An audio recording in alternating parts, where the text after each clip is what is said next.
Welcome to the Non-Member Project, and today we have Celeste Crosbie with us. She is a non-member from Colorado, and she came here as a transfer student, which is something we have not had before on our podcast. So, Celeste, why don't you introduce yourself just a little bit? I'm Celeste. I am a junior at BYU. So I transferred from a community college in Colorado, so that's where I'm originally from. And I've been at BYU for almost a full year now. Yeah, and Celeste and I met because she actually reached out when she got here because she was like, I don't know anyone that has my faith. And she was, your first semester, how many religion classes did you take? Two.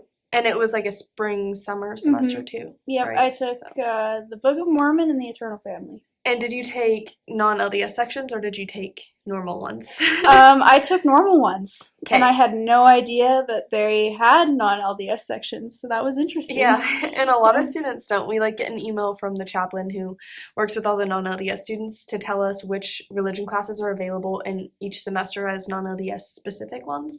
Mhm. But there's only three of them, like we said before, and also it depends on what semester. So I don't think they actually have those sections in the summer or spring. Probably not.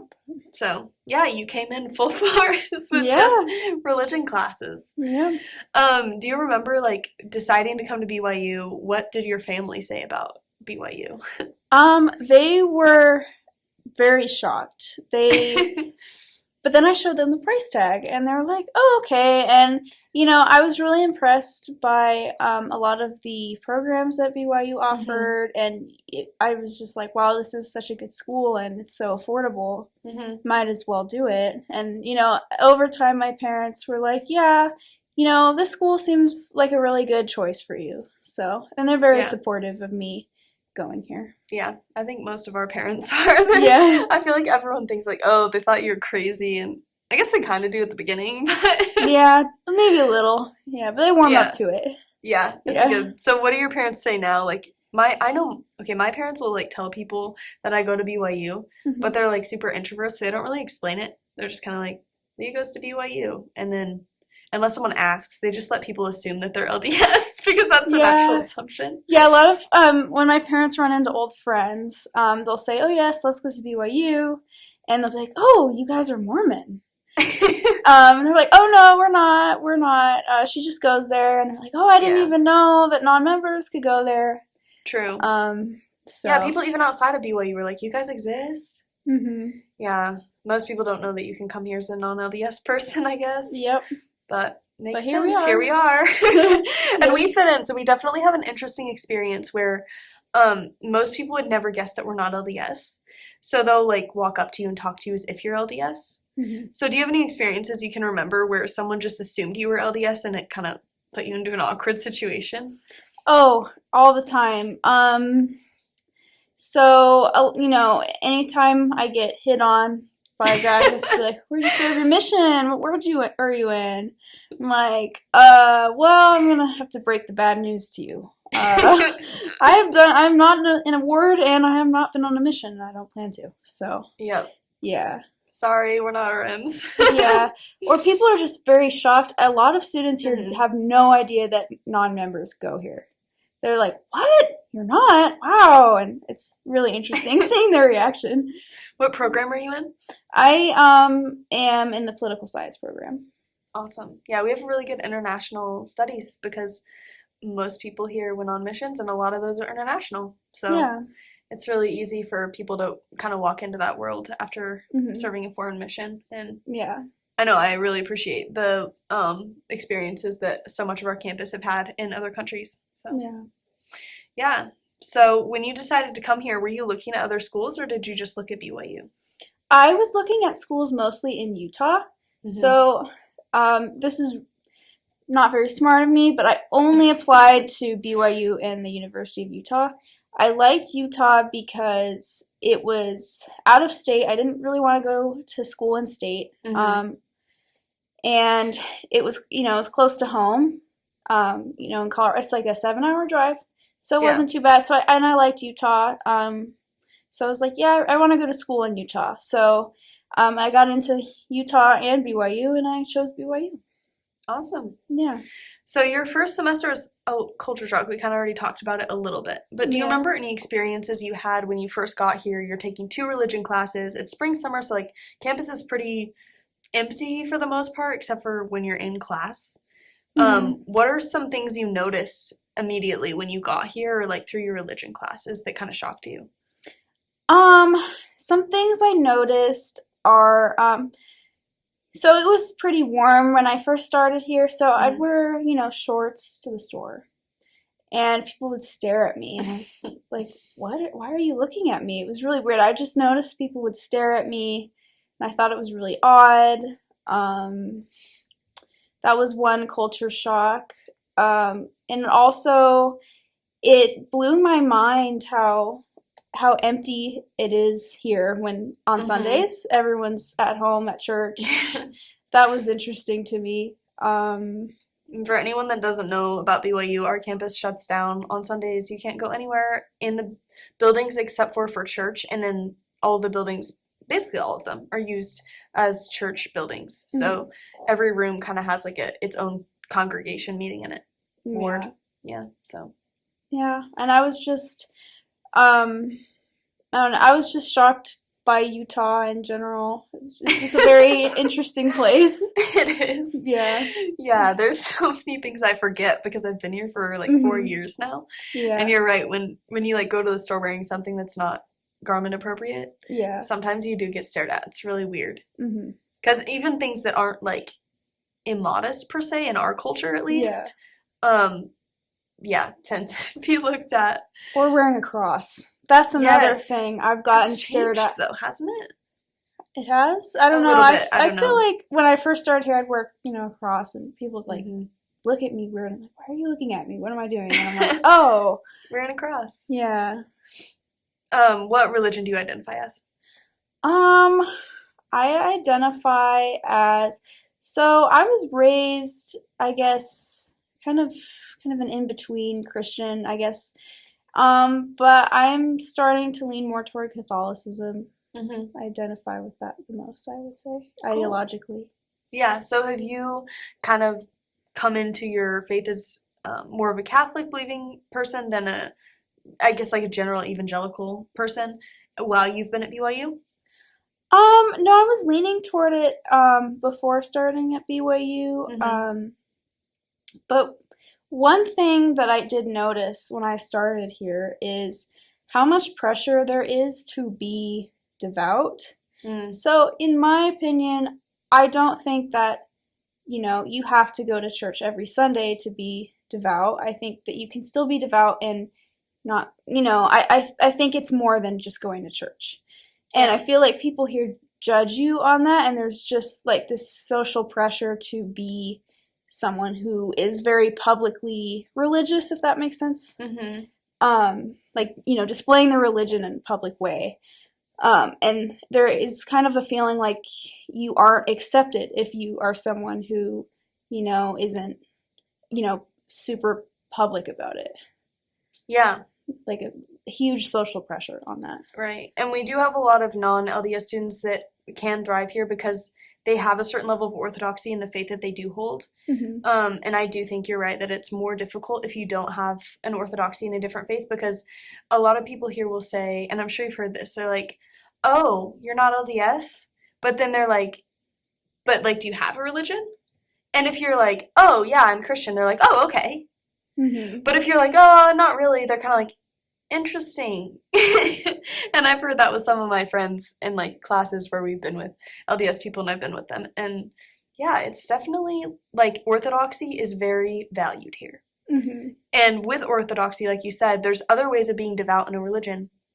But here it's very much measured by certain LDS standards. And so it's like, do you dress a certain way? Do you eat a certain way? Do you go to church every single Sunday? Yeah. I feel like there's a lot of public aspects to LDS culture. So, and that's not necessarily the case in other Christian faiths. So I feel like some people don't really understand maybe there's like a little bit of a gap there. But one interesting experience I had was I was running a booth for the for one of the, it was the Bible study club. Mm-hmm. And a guy came up to me, and he was like, there's non-members at BYU, and I was like, yeah. He was like, oh, so you guys are, like, religious, right? And we're like, yeah, we are. And he goes, oh, yeah, I didn't really think that non-members could be that religious, but then I had a Catholic roommate, and he went to church every Sunday, and he was really devout, so that was interesting. And I was like, wow, dude. This guy just believes that no one's devout except LDS people. Exactly, yeah, I was like, wow, you're so close-minded. That's so interesting. Oh, yeah. I hate that.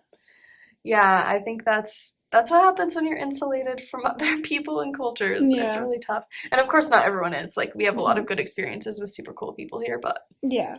There's some weird ones, of course. Yeah, no, I have a lot of great LDS friends. Mm-hmm. I can tell exactly what kind of person you are when I say, oh, I'm not a member, and your response is just like, oh, cool. Like, that to me, right. like, because I don't want to be treated different. Like, I'm a person just like you. Mm-hmm. I am like you in every way. I mean, the reasons why I went to BYU are probably the same as yours. The only difference between me and you is our faith. That's it. Mm-hmm. So I really appreciate it when people treat me as an equal instead of a spectacle. Yeah. So. What are ways you feel like you have sort of been treated as a spectacle here? Well, when I tell them that I'm not a member and they keep asking me questions like I'm Google. And it's like, okay, if I hadn't revealed to you that I wasn't a member, you would not be asking me these questions. You'd be talking to me like a normal person. Like a typical conversation you have with a peer, like, oh, how are your classes going? But no, it automatically turns to religion. I don't like that. I don't want to talk about religion all the time, if you want to have a conversation with me, have a normal conversation. That's like, I don't know, I just feel like that's kind of one thing that makes me feel like I'm a spectacle. Or, the flirt to convert thing. Yes, that's so real. Yeah. We deal with that a lot. Where, there's like definitely people that are like, oh, you're not LDS? I'll still date you. And they're just trying to convert you. Mm-hmm. Or just even use you as, like, experience. I don't know, a lot of guys have kind of had this weird attitude toward me, like I'm exotic or something, just because I'm not a member, which is really odd. So weird. We're literally exactly like everyone else here. Like, especially us. We literally look like everyone else. Mm-hmm. We had a non-member panel, which happens every once in a while, where like they'll ask non-LDS students to come and just speak to an audience. It depends on, something for the university or something for students. Like, it kind of depends. But we had one the other day, and they were like, so how's the dating experience? And all of us just started laughing, and we were like, just don't do it. Like, unless you, like, most of us, I think, find someone to date outside of BYU if we do it all. And that's it's been your experience, basically, right? Oh, yeah, dating. I've dated a lot of members. It's interesting. You do have this, like, weird feeling like this probably isn't going to work out. Mm-hmm. Like, I don't really know what their intentions are. Right. Because there's either the conversion aspect or I just think you're interesting and exotic. So I've branched out and tried dating people who didn't go to BYU, weren't members, and that worked out for me. But yeah, I don't know. I haven't had much success with dating other BYU students. So yeah, definitely. And it is another like spectacle thing where like I don't know if you see me the way you see other people, and it's kind of frustrating to not know. Yeah. And there are people, like you said, when you say, "Oh, I'm not a member," and they're like, "Oh, cool." Yeah, I love that response. That's the response the best I want. response. And we've talked in other podcasts about how we would like people to ask us about our religion, but I think you bring up a really interesting point, and I agree, where it's like, I don't owe you my story. Mm-hmm. And sometimes when you say you're a non-member, people think that the right answer is to ask you a million questions. Mm-hmm. And it's really exhausting and doesn't feel like you actually care about me as a person. Right, exactly. There's a respectful, like, I don't mind if you're genuinely curious. I don't mind but I just don't think that's appropriate right upon meeting me. Yep. I think that's more appropriate if we've known each other for a little bit. I just, it just doesn't make me feel great when the conversation automatically turns right after I reveal my status. So, yeah. Yep. Yeah, I just want to be treated like everyone else. I don't know. I feel like, it's kind of cool to be different, but it doesn't feel great all the time to feel different, to feel like an outcast. So, yeah. So when someone meets you, like, what's the ideal situation? Like, they're like, oh, I want to be friends with this person. Like, what would be the ideal way to approach the fact that you're not LDS? Just say, oh, that's cool. Naturally you'll be curious and maybe say, like, well, how come you came to BYU? And then, I'll answer that, and then we just talk about normal stuff, normal college stuff. Like, just act like you never knew that I was not a member. Talk to me like I was anyone else. So right. And eventually our relationship gets to the point where, like, oh yeah, like, we can have that discussion, but it's like really kind of weird to come up to someone and the first thing you start asking them about is like extremely personal to them. Yeah. And yeah, I mean, all of our faiths are personal to us, whether we have something we consider a faith or whether it's just deeply held like moral beliefs about life. Those are usually not things you get into immediately upon meeting someone. Right. Unless they're the one to share it. And so it does get difficult for us when have you heard the term like vulnerability hangover? I like it though. Yeah, that's how I feel a lot of the time here, where people approach me and I really, really want to respond like kindly. Like, I don't want to be like, I don't want to tell you my story right now. But it's so exhausting when people you have never met and may never see again are constantly like, oh my gosh, tell me your whole life story, is kind of what people ask, and you're just like, yeah, and I was raised to that politics and religion aren't appropriate casual topics of conversation. And I understand that here, it's a very religious school. People talk about religion all the time. So I can empathize with that. But, I just personally, I just don't appreciate it when someone's, asking me heavy questions right upon meeting me. So. Yeah, it's really tough. Yeah, I mean, everyone's different. That's just how I feel about it. Right. And that's one thing we did want to showcase in this project is there's some people that are like, just ask me questions about my religion. And there are other people that are like, please don't. Like, yeah, I mean, if we're friends, like, yeah, sure, I'll tell you about it. But again, it's not appropriate casual, light topic. Yeah. And I think in light of this, like, we've talked about how people have different preferences. So don't be scared about like, oh, I don't know how to talk to these people anymore. If you've been listening to our episodes, but I think the right way to handle it is just to make sure you ask when you ask someone a deep question if they want to answer it. Like, I have a lot of friends that'll be like, hey, if you don't mind telling me, and then they ask a question, and you can tell they really mean if you don't mind telling me. Like, if I don't feel comfortable, then I just say, I don't really feel like answering that right now. And it's not me being mean. It's just being like, I don't have the energy, or I don't feel like I can give you an adequate response right now. And sometimes it's even more that I do care to give an adequate response that I'm not giving it right now. So ask people. Like, when you're asking them deep questions, especially if you really don't know them, make sure you ask them if they want to answer and like kind of give them an out, because some people do want to answer and do want to talk about it, and some people don't, and some people depends on the day. So just give them a proper way to respond without sounding like a terrible person for not wanting to answer your deep questions. Yeah, exactly. Yeah. So Celeste, what advice would you give to anyone who's a non-member coming to BYU for the first time? I think the biggest advice I would give is to find other non-members. I feel like it's really important to find other people who are in the same situation as you, because it is hard here sometimes. Sometimes I am upset, like I just feel, so different. I feel kind of like left out. And what helps me is knowing that I have a community of people who are like me, who are in the same situation, because I have a lot of great LDS friends, but sometimes it is hard. Sometimes I do feel lonely here. So, um, Hmm. finding your community is really important, I think. Yeah, definitely. Yeah. How did you get connected originally? Like, how would you recommend getting connected to other non-LDS students?